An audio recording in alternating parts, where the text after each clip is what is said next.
친구들 안녕. 좋습니다. 16번째 시간으로 돌아왔습니다. 오늘의 제목은 위진 남북조 시대가 되겠어요. 그래서 일단 위진 남북조라는 이름이 어렵잖아요. 그죠? 그래서 위진 남북조가 무엇인지에 대해서 조금 알아보도록 하고요. 그 다음에 위진 남북조 시대의 사회와 문화적인 특징에 대해서 알아보는 걸로 수업을 진행을 하도록 하겠습니다. 자, 우리가 중국사를 계속해서 공부를 하고 있잖아요. 중국사, 하상주, 춘추전국, 진한, 위진남북조, 수당, 오대식, 송원명청 뭐 이런 순서로 간다고 이야기를 했는데 중국사 같은 경우에 나라가 하나로 묶여 있는 경우도 있고요. 화상주, 춘추전국, 진한 같은 것들 이제 우리가 배운 것 중엔 반면에 춘추전국 시대처럼 여러 개의 나라로 쪼개져 있는 경우도 있어요. 그래서 중국의 역사는 선생님은 통합과 분열의 반복이다. 이렇게 얘기를 하고 싶습니다. 자, 그래서 춘추전국 시대처럼 여러 개로 나라가 쪼개져 있던 시대가 바로 위진 남북조다. 이렇게 여러분이 일단 생각하고 넘어가면 좋을 것 같아요. 자, 위진남북조는 한나라가 멸망하고 나중에 수나라가 다시 중국을 통일하기까지 엄청나게 많은 나라들이 등장을 해서 중국이 쪼개져 있던 시대예요.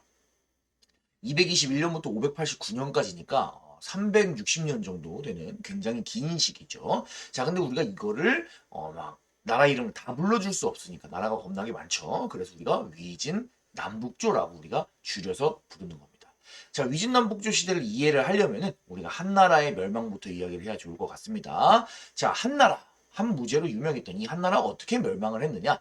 여러분들 기억하고 있을 겁니다. 일단 중앙 정치에서는 왕실의 이제 부인의 가족들이었던 외척들 그리고 황제 바로 옆에서 권력을 장악했던 환관들이 권력을 장악하면서 중앙 정치가 혼란스러워졌고요. 지방에서는 이제 호족들, 지방의 대토지 소유자였던 보족들의 힘이 강해지면서 정치가 지방 통제가 혼란스러워졌습니다. 그런 상황에서 농민들의 반란이었던 황건적의 난이 일어나면서 결국에 한나라가 멸망을 하게 되었죠. 자, 이 한나라가 멸망하고 나서 중국은 어떻게 되느냐? 세 개의 나라로 쪼개집니다. 바로 위나라, 총나라, 오나라가 되겠어요. 우리는 세 개로 쪼개졌다 그래서 이것을 삼국시대라고 부르고요. 우리나라에도 삼국시대가 있죠. 고구려백제 신라. 중국에도 있어요. 중국의 삼국시대라고 부르고요. 이게 바로 그 유명한 역사 이야기 삼국지의 배경이 되는 시대입니다. 그래서 위나라의 조조, 그 다음에 유비의 총나라, 그 다음에 송건의 오나라 이 세 개의 나라가 서로 대립하는 이야기가 삼국지이고 매우 재미있죠. 선생님도 사실 삼국지를 굉장히 좋아하고 많이 읽어봤습니다. 그런데 사실 삼국지 이야기를 끝까지 읽어본 적은 거의 없어요. 왜냐면은 이 삼국지 책이 뭐 한 10권 있다고 쳤을 때 한 8권, 9권쯤 가면 무슨 일이 발생하냐면 주인공이 다 죽습니다. 역사적으로 봤을 때 이 위촉 오 세 개의 나라가 등장해서 서로 경쟁을 하는데 사실 이 세 개의 나라 모두가 다 통일을 하는데 성공하지 못합니다. 어, 이 위촉 오 중에는 사실 조조의 위나라가 가장 힘이 강했어요. 그래서 우리가 위진남북조 시대할 때 위로 시작하는 게 바로 이 조조의 위나라예요. 그런데 이 세 나라 결국에는 전부 다 삼국을 통일하는데 실패합니다. 그럼 누가 통일을 하냐? 원래는 위나라의 부하였던 사람이 세웠던 진나라라고 하는 나라가 뒤에 중국을 통일을 해요. 예. 그래서 왜 소설도 주인공이 죽으면 재미없잖아요. 그래서 선생님도 사실 삼국지를 읽는 많은 사람들이 겪는 그런 상황입니다. 그래서 뒷부분에 가면 조금 급격하게 재미가 없어지긴 하는데 그래도 재밌는 이야기니까 기회 되면 한번 읽어보시면 좋을 것 같아요. 자, 아무튼 위나라가 처음에 통일을 하는 줄 알았는데 진나라가 통일을 합니다. 선생님, 그럼 진나라가 통일한 다음에 그럼 진나라라고 그냥 하면 되지. 왜 굳이 위진 남북조는 또 뭔가요? 왜 이렇게 이름이 길어졌나요? 무슨 일이 발생을 하냐면 진나라가 280년에 중국을 다시 하나로 통일을 합니다. 예. 참고로 여기서 말하는 진나라는 진시황의 진나라랑은 다른 진나라예요. 이름만 똑같은 겁니다. 자, 근데 무슨 일이 발생을 하냐? 중국 북쪽에 이른바 화북지방이라고 하죠. 황허강 유역을 이야기합니다. 이쪽에 북방 유목민족들이 미친 듯이 쳐들어오기 시작합니다. 중국 내부가 혼란스러웠기 때문에 방어가 약해졌고요. 그 틈을 타서 중국 북쪽이나 서쪽에 있던 유목민족을 비롯한 여러 가지 민족들이 중국 본토로 쳐들어오게 되는 거예요. 자, 그래서 어느 정도로 이 쳐들어오는 것이 심했냐? 우리는 이 시대를 5호 16국 시대라고 부르는데요. 무려 대표적으로 5개의 북방 민족, 선비족, 육노족, 갈족, 강족, 저족이라고 하는 5개의 민족이 쳐들어와서 대충 16개의 나라를 세웠다고 합니다. 여기다가 지도만 봐도 한 번에 표시가 안 될 정도로 굉장히 복잡한 상황이라는 걸 여러분들이 알 수 있을 것 같습니다. 자, 그래서 진나라의 북쪽에 유목민족들, 북방민족들이 쳐들어와서 16개의 나라를 세운 것을 우리가 뚝 띄어가지고 5호 16국 시대다라고 당시 상황을 이야기를 하고요. 그럼 원래 있던 진나라 사람들은 어떻게 됐냐? 그 세력들을 모아가지고 남쪽으로 도망칩니다. 그래서 나라 이름을 바꿔요. 뭐라고? 동진이라고 바꾸게 됩니다. 그래서 이 사람들은 원래 있던 화북지방, 즉 황허강 유역에서 벗어나서 강 남쪽에 있는 창장강, 우리가 창장강 남쪽을 강남이라고 합니다. 창장강 남쪽인 강남 지역으로 이동을 한다. 이렇게 여러분들이 정리를 할 수 있을 것 같습니다.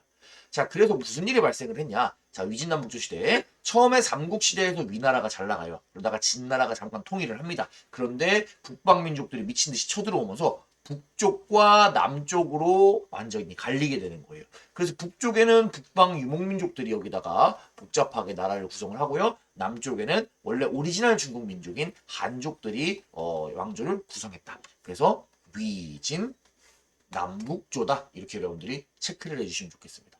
자, 그래서 우리가 위진 남북조 정리를 하자면 위나라가 주도하던 삼국시대를 진나라가 잠깐 통일했다가 남북으로 왕조가 중국에서 갈렸다. 이렇게 이야기하면 쉬울 것 같네요.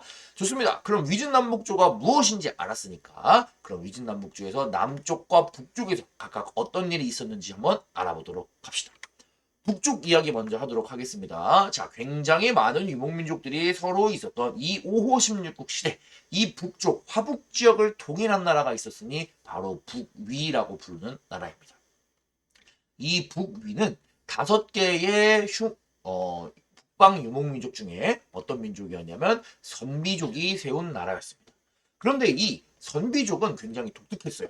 자, 중국 땅으로 와서 북위를 건설을 했는데 와서 보니까 이 중국 민족, 한족의 문화가 굉장히 매력적으로 느껴졌어요. 그래서 이 북방 유목민족들은 북위, 선비족은 어떻게 결정하냐? 자신들의 유목민족의 전통을 없애고 자기들 스스로를 한족처럼 변화시키는 정책을 펼치게 됩니다. 우리는 이것을 한족처럼 변화하는 정책이다 라고 해서 북위의 한화 정책이라고 표현을 할 거예요. 좀 어려운 단어네요. 그죠? 자, 북위의 황제 중에 어떤 사람이 있었냐? 효문제라고 하는 사람이 있어요. 자, 이 사람이 했던 대표적인 정책들을 한번 알아보도록 하겠습니다. 첫째, 선비족의 복장과 언어를 금지해요. 이제부터는 중국 스타일의, 한족 스타일의 복장과 언어를 사용한다 라고 명령을 내렸고요. 그 다음에 성씨도 중국식 성씨로 바꿉니다. 예를 들어서 북위를 세운 선비족의 성씨는 탁발씨였어요. 그런데 이 탁발이라고 하는 성씨가 뭔가 특이하잖아요. 우리가 이름 막 흔히 알고 있는 그런 중국식 스타일의 성씨가 아니잖아요. 그래서 어떻게 한다? 이 성씨를 원씨로 바꿉니다. 조금 더 익숙하네요. 그죠? 자, 그 다음에 그뿐만 아니라 선비족과 한족의 결혼을 장려합니다. 그러니까 결혼도 한족이랑 해서 어떻게 보면 민족을 하나로 합치려고 하는 그런 모습이라고 볼 수 있죠. 자, 이러한 한화 정책을 바탕으로 해서 북위는 한족을 조금 더 효과적으로 다스릴 수 있었습니다. 만약에 화북 지방에 많은 한족들이 살고 있는데 이 사람들에게 북위의 선비족의 문화만 강요했다면 북위는 화북 지방을 효과적으로 다스릴 수 없었을 거예요. 하지만 한화 정책을 이용을 해가지고 자기들 스스로의 문화를 한족 스타일로 변화시켰기 때문에 한족을 효과적으로 지배할 수 있었고요. 그 다음에 한족 지역에 들어오게 된 북방 민족과 한족의 문화를 효과적으로 융합시킬 수 있다. 짬뽕시킬 수 있게 되었다. 이렇게 여러분들이 체크를 할 수 있겠네요. 자, 그럼 강 남쪽에서는 어떤 일이 일어났냐? 원래 황허강 유역에 살고 있던 한족들이 이번에는 창장강 유역으로 이동을 합니다. 창장강 유역을 우리는 강의 남쪽이다 라고 불러서 강남이라고 부를 거예요. 우리나라에도 강남이 있죠. 중국의 강남은 창장강 남쪽입니다. 자, 그래서 원래 황허강 유역에서 농사를 활발하게 짓던 전문가 한족들이 남쪽으로 내려오다 보니까 무슨 일이 발생합니까? 강남 지역이 활발하게 개발되기 시작하는 거예요. 농업이나 경제가 미친 듯이 성장하기 시작합니다. 그래서 위진남북시대의 중요한 특징은 뭐냐? 원래 중국사 하면 당연히 지금까지는 황허강이 메인 지역이었어요. 창장강은 창장강에도 중국인들이 진출하긴 했지만 당시까지는 별 볼 일이 없었어. 그런데 위진남북시대 이후로 강남 지역도 미친 듯이 발달하기 시작했다. 그래서 그 이후의 시대를 우리가 보게 되면은 오히려 중국 역사에서 경제의 중심지는 오히려 강남 지역이다. 이렇게 얘기를 할 수 있습니다. 좋습니다. 넘어가 보도록 하겠습니다. 자, 그럼 지금까지는 우리가 위진남북조 시대가 무엇이고 어떻게 전개되었고 남쪽이랑 북쪽에서 무슨 일이 일어나는지에서 알아보았습니다. 자, 그럼 이제부터는 위진남북조 시대의 사회와 문화적인 특징에 대해서 조금 알아보는 시간을 가져볼게요. 자, 위진남북조 시대 때는 구품중정제라고 하는 제도가 실시가 되었어요. 자, 무슨 제도냐? 관리를 선발하는 방식입니다. 자, 쉽게 얘기하면은 공무원 뽑는 방법이에요. 지금 2024년에 대한민국에서 공무원 되려고 그러면 어떻게 해야 돼요? 시험 봐야 되죠. 그런데 위진남북조 시대 때는 구품중정제를 통해서 관리를 선발했습니다. 자, 구품중정제는 중정관이라고 하는 관리가 있어요. 이 관리가 지방에 있는 인재를 살피러 가요. 그래서 그 인재들을 9등급으로 평가하고 괜찮은 사람을 추천해주는 제도입니다. 결과적으로 무엇으로 관리를 뽑는다? 추천을 통해서 관리를 뽑는다는 거예요. 지금은 시험인데 많이 다르죠. 자, 그런데 우리가 생각할 게 있어요. 지방에 있는 인재인데 내가 관리에게 추천을 받을 정도의 능력을 인정받았어요. 그러면 현실적으로 이 추천을 받는 사람은 지방에서 원래 조금 잘 나가는 사람일까요? 아니면 별 볼 일 없는 사람일까요? 맞아요. 원래 이미 지방에서 어느 정도 잘 나가는 사람들이 추천을 받기가 쉽겠죠. 자, 그래서 무슨 일이 발생을 하냐? 자, 우리가 한나라 말기 때부터 지방에서 땅 좀 있고 돈 좀 있고 힘 좀 있는 놈들 뭐라 그랬어요? 호족이라 그랬습니다. 자, 지방에 있던 호족들이 추천을 많이 받아요. 추천을 독점합니다. 그리고 이들이 이 추천을 이용해서 중앙으로 진출을 해서 관리를 독점하는 거예요. 관직을 독점을 합니다. 그러면서 이 지방에 있던 호족들이 한 단계 업그레이드 되는데 우리가 그것을 뭐라고 부르냐? 바로 귀족이라고 부릅니다. 귀족이라고 하는 단어 들어봤죠? 자, 호족이라고 하는 단어는 지방이랑 떼놓을 수 없어요. 귀족이라는 단어는 중앙이랑 떼놓을 수 없습니다. 그러니까 지방에 있던 호족들이 중앙의 귀족으로 업그레이드되는 장면 우리 목격을 했습니다. 무엇을 통해서? 구품중정제. 왜 구품중정제를 통해서 이 사람들이 귀족으로 업그레이드 될 수 있었어요? 바로 구품중정제가 추천이기 때문에.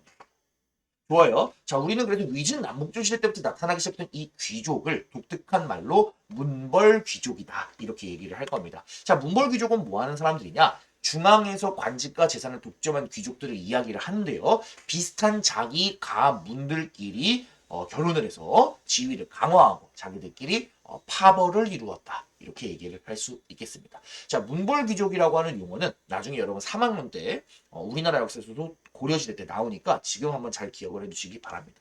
자, 이 문벌이라고 하는 단어 우리가 알고 있는 단어들 중에도 비슷한 게 있어요. 예를 들어서 우리나라에 재산이 많아서 그 재산이 많은 사람들끼리 서로 교류를 활발하게 하고 그 다음에 뭐 결혼도 하고 대대로 재산을 물려주면서 자기들끼리 파벌을 이루고 강한 힘을 가진 사람들을 우리가 뭐라고 부릅니까? 재벌이라고 부르죠.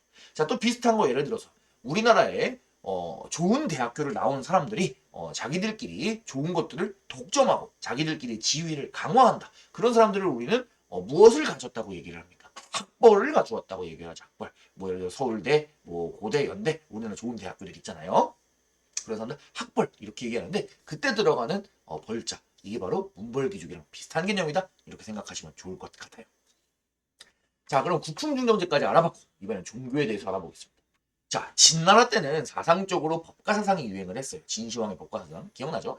한나라 때는 이제 한무제 때 유가 사상이 메인이 되면서 유교가 발달을 했습니다. 그 중에서도 특히 법과 때문에 분서 갱류 때문에 얼마 남아있지 않는 유가 사상을 부활시키기 위해서 남아있는 유교 경전들 책들을 열심히 해석하는 훈고학이라고 하는 학문 유교 스타일, 훈고학이라고 하는 유교 스타일이 발전했다고 우리가 한나라 시대 때 얘기를 했어요. 그런데 이 위진남북조라고 하는 시대 굉장히 혼란한 시대죠. 위쪽에서 북방민족 쳐들어오고 막 남쪽으로 도망가고 난리도 아닙니다. 그런데 이 혼란한 세상에서 사람들이 의문을 갖는 거예요. 내가 유교 경전 이런 거 단순히 해석하고 있는 거 이게 큰 의미가 있을까? 이런 회의에 빠져드는 겁니다. 결국에 위진남북조 시대 때는 새로운 것이 유행을 해요. 그것은 바로 불교와 도교가 되겠습니다. 자, 불교 얘기 한번 해볼게요. 자, 위진남북조 시대의 불교는 특히 왕실과 귀족들이 보호를 많이 해줬습니다. 그러면서 크게 발전을 해요. 왜 왕실이 그러면은 이 불교를 유행을 시켰냐? 위진남북 시대 북조에, 예를 들어 북이 같은 나라의 황제들은 이 황제와 부처를 동일시함으로써 불교를 장려함으로써 자기들의 권위를 더욱더 높이려고 하는 그러한 경향이 있었습니다. 예를 들어서 이 시기에는 대규모 석굴사원이 많이 만들어지는데요. 그 석굴사원에 커다란 부처님 얼굴을 조각할 때 이 부처님의 얼굴을 황제의 얼굴을 본따서 조각했다라고 하는 이야기도 있을 정도입니다. 자, 그래서 불교가 발전했는데 이 시기 불교의 특징으로는 아까 말한 것처럼 커다란 규모의 석굴사원, 이 돌에다가 굴을 파서 사원을 만든 그런 것들이 유행을 합니다. 규모가 엄청나요. 여러분들 잘 감이 안 오겠지만 이 규모를 비교하기 위해 우리나라의 유명한 불상이죠. 석굴암을 옆에다 갖고 오면 이 정도의 크기가 됩니다. 대단한 사이즈죠. 그죠? 경주의 석굴암도 가서 보면 꽤 큰데 윈강석굴 비교가 안 되네요. 선생님, 우리나라는 왜 이렇게 작아요? 중국은 크고 멋있는데 우리나라 너무 허접해요 라고 생각할 친구들이 있을 수도 있어서 미리 좀 이야기를 해주자면 구성하고 있는 돌멩이가 다릅니다. 자, 중국 윈강석굴의 기반함은 조금 잘 부서지는 돌멩이에요. 여러분들 놀다가 옛날에 어렸을 때 돌멩이 같은 거 막 흙 같은 거 만지고 놀면 어떤 돌멩이 약해서 잘 파지잖아요. 조각도 잘 되고. 그런데 우리나라에 있는 돌멩이는 화강암입니다. 그래서 화강암은 굉장히 딱딱해요. 그래가지고 조각하기가 어렵습니다. 심지어 석굴암 같은 경우에는 화강암이 너무 딱딱해서 굴을 팔 수가 없어요. 파는 게 불가능해서 어떻게 하냐? 화강암을 다듬은 석재를 이용해서 인공적인 동굴을 만들어요. 여기는 동굴을 지금 판 겁니다. 근데 석굴암은 뭐야? 동굴을 인공적으로 쌓아서 동굴을 만들어요. 그런 차이 좀 있다. 근데 석굴암 이야기는 여러분들이 3학년 때 아마 자세히 배우도록 할 겁니다. 자, 그래서 거대한 석굴 사원, 예를 들어서 윈강석굴, 룽먼석굴 이런 것들이 유행 있었습니다. 여러분들은 윈강석굴 대표 문화재로 한번 잘 봐두시기 바랍니다. 얼굴이 북이 황제다. 그래서 이렇게 한 개만 있는 게 아니에요. 여러 개의 석굴들이 쫘라락 이렇게 있죠. 사람이랑 크기를 비교해보세요. 정말 어마어마한 사이즈. 진짜 대규모 석굴 사원이다. 얘기를 할 수 있겠네요. 자, 룽먼 석굴. 이렇게 뭔가 물가에 있네요. 선생님도 안 가봤어요. 언젠가 가보고 싶어요. 그 규모가 상당하네요. 그래서 이런 느낌. 대단합니다. 좋습니다. 자, 우리나라에 불교가 전파된 것도 위진남북조 시기예요. 그래서 우리가 지난 시간에 인도 공부했죠. 자, 그래서 대승불교가 중국을 거쳐서 우리나라 고구려와 백제, 신라에 전파가 되었다. 이렇게 여러분들이 체크를 해줄 수 있겠네요. 자, 두 번째, 도교. 이 시기에 도교가 성립합니다. 자, 도교라고 하는 종교는 뭐냐? 딱 들어도 여러분이 알 수 있죠? 춘추전국 시대에 도가사상에서 업그레이드 된 겁니다. 도가사상이 민간에 있는 신선신앙 같은 것들이랑 결합을 하면서 새로운 종교로 성립을 하게 됩니다. 역시나 뭐 자연 이런 부분을 굉장히 강조를 하겠죠. 자, 위진남북조 시대의 북쪽과 남쪽의 문화를 조금 한번 비교를 해보도록 하겠습니다. 자, 북쪽 같은 경우에는 우리가 아까 북위 할 때 이야기를 했어요. 한족 문화랑 유목민족 문화가 조금 짬뽕되는 경향이 있었다 이렇게 얘기를 했고요. 자, 그럼 남쪽의 문화는 어떨까? 남쪽에서는 어떤 문화가 유행을 했냐면요. 현실을 떠나 자유로운 삶을 추구하는 청담사상이라고 하는 사상이 지식인들 사이에 유행을 했어요. 자, 이것은 뭐냐? 현실을 떠난다는 게 무슨 말이냐? 자, 지금 위진남북조 시대는 굉장히 정치랑 사회가 혼란합니다. 자, 위나라만 하더라도 원래 위, 촉, 우 한 나라가 세 개로 쪼개지면서 중국 내부에서 싸움이 시작되게 됐고요. 그 다음에 진나라 가게 되면 어때요? 진나라를 만든 사람은 원래 위나라의 부하였던 사람이에요. 그런데 위나라를 배신하고 위나라의 왕한테 황제의 자리를 빼앗아서 진나라를 세운 거란 말이에요. 그러니까 어때요? 옛날 같으면 유교를 연구하는 지식인들 같으면 뭐예요? 충성해야 되는데 그런 가치들이 지켜지지 않는 거예요. 그래서 너무 혼란스러운 상황입니다. 뭐 남북조는 말할 것도 없죠. 나라도 겁나게 많아지고요. 북쪽 우리가 원래 살고 있던 한족이 살고 있던 동네는 북방 유목민족에게 빼앗기기까지 했어요. 이런 혼란한 사회 모습, 혼란한 정치 상황. 남조도 마찬가지입니다. 남조, 동진 이후에 내려와서 한족들이 나라를 세웠지만 그 나라 역시 제대로 정치가 굴러가지 않아요. 그래도 나라가 금방금방 멸망하고 다른 국가가 쪼르르 계속 생깁니다. 그러다 보니까 지식인들이 예전 같으면 적극적으로 정치에 참여해가지고 뭐 유교로서 유가 사상을 가진 학자로서 어떻게 정치라는 것이 옳은 것이냐, 뭐 도덕 정치 이런 얘기를 했겠지만 이 사람들이 어떻게 되냐? 혼란한 세상에 정치에 참여하면 타락하는 것을 경계합니다. 그래서 오히려 정치를 멀리하고 자연에 숨어요. 자연에 숨어서 술, 자연 이런 것들을 즐기기 시작합니다. 그리고 자기들끼리 지금 세상 너무 혼란스러워. 우리 이런 거 싫어. 북방 유목민족이랑 한족이랑 막 섞인다고. 끔찍해. 정치 안 할래. 라고 하면서 자기들끼리 모여서 야, 우리 때묻지 않은 순수한 이야기 우리끼리 하자. 라고 얘기하는 거예요. 때묻지 않는 순수한 이야기가 한자로 뭐냐? 맑을 청자에 그 다음에 이야기 담자를 써서 이게 바로 청담사상. 자, 청담사상, 자연을 벗삼아서 자유로운 이야기들을 나누는 겁니다. 지식인들이. 그러다 보니까 초창기에는 굉장히 혼란스러운 정치 상황에서 지식인들끼리의 대화를 함으로써 조금 긍정적인 측면들이 있었어요. 그리고 기존의 지식이 육아 사상에 너무 얽매여 있었다면은 자연을 중요시하니까 도가 사상 같은 거랑도 조금 융합이 되면서 좀 다채로운 그런 지식의 범위가 좀 넓어졌다. 이런 측면도 이야기를 할 수 있겠는데 여러분들이 딱 보면 알겠죠. 시간이 흐르면 흐를수록 오히려 어떻겠어요? 지식인들이 너무 정치에서 멀어져가지고 그냥 자기들끼리 현실 세계를 나몰라라 하게 되는 상황이 발생을 하죠. 그래서 너무 현실을 회피하는 쪽으로 전개되기도 해서 한계점도 있는 상황이다. 이렇게 여러분들이 같이 이야기를 해주면 좋겠네요. 좋습니다. 남쪽에서는 청담사상 이외에 또 우아한 귀족 문화도 발달됐다고 이야기를 하는데요. 교과서에 몇 가지 예시가 나옵니다. 자, 중국에서 가장 글씨를 잘 썼다는 평가를 받는 왕희지라고 하는 사람이 귀족적인 아주 멋있는 글씨체를 남겼던 것도 위진 남북조 시대고요. 자, 유명한 시인이었던 도연명이라고 하는 시인도 이런 시를 남겼던 것도 위진 남북조 시대입니다. 그 다음에 고개지라고 하는 사람이 그림을 그렸어요. 이 사람이 그린 그림을 보니까 어때요? 귀족이에요, 평민이에요? 귀족이죠. 그래서 상당히 고급스러운 귀족들의 생활 모습을 남긴 그림이 이 시대에 전해진다. 뭐 이런 것도 여러분 교과서에서는 한 번씩 짚고 넘어가고 있으니까 뭐 봐두면 눈에 익숙하게 봐두는 정도로 해두면 괜찮을 것 같습니다. 자, 그럼 우리가 위진남북조 시대 때 공부해야 되는 것들을 다 공부를 한 거예요. 정리 한번 해보도록 하겠습니다. 자, 위진남북조 시대는 한나라가 멸망하고 삼국시대 중에 위나라가 잘 나가다가 진나라가 잠깐 통일해요. 하지만 북방 유목민족들이 쳐들어오면서 남조와 북조로 중국이 갈렸다. 위진남북조 되겠습니다. 자, 북조에서는 무슨 일이 있었냐? 선비족이 북위를 세우면서 통일을 했는데 이 친구들은 한화 정책을 실시를 해서 자기들을 한족 스타일로 변화시켰습니다. 유목민족과 한족이 짬뽕되었다 생각할 수 있겠네요. 자, 남조에서는 한족이 강남으로 이동을 해오면서 강남 지역이 활발하게 개발이 되고요. 문화적으로는 국품 중종제가 실시가 되었습니다.